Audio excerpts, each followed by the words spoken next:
I'm really drawn to any femme fatale in a film noir. They looked so beautiful, so glamorous. Any woman who looks dangerous, I am a fan of. My name is Nialla, aka Ginngi LeBouef. I am 28 and I am a horror screenwriter. I grew up in a really cinematic little family. My dad is an actor.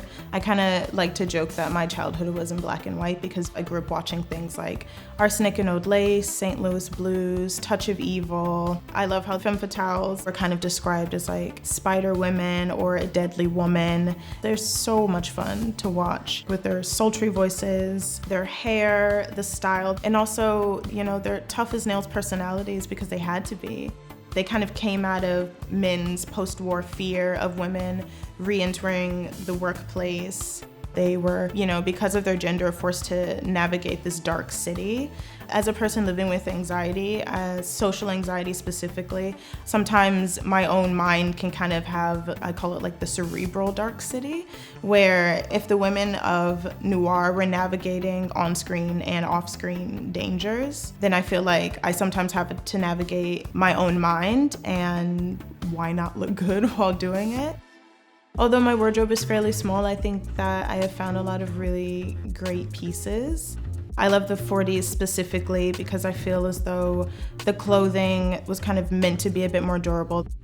I like that I don't know who wore them before me.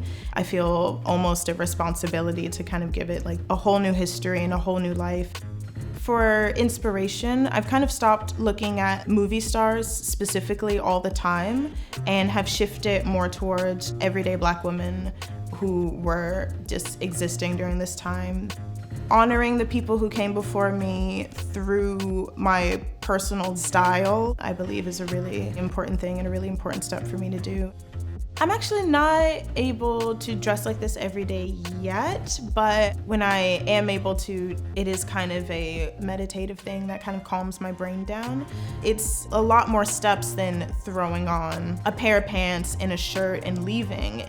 You get used to your brain kind of functioning at a frequency when you have anxiety where you feel everything. And I think because you have to physically slow down to make sure that every button is done and everything is laced and put on, that it really does calm me down. Having your clothing be something that you can literally like suit up in and put on your armor and go out and face the day is one of the best things you can do for yourself.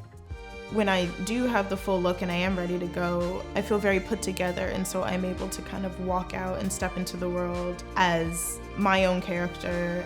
You can pull from these people on screen and almost kind of like take what they had for yourself and then put it out into the world. You know, it's the film that you have in your head and the character that you created. There are people who do feel as though because you put so much effort into looking like you stepped out of the past that you adhere to a lot of the ideas. Some of the values during that time were very conservative, had to be conservative because you could be killed if you wanted to be your true self. So there's some people who assume that I have those values, but I just want to look like my ancestors because I think, you know, they were really beautiful.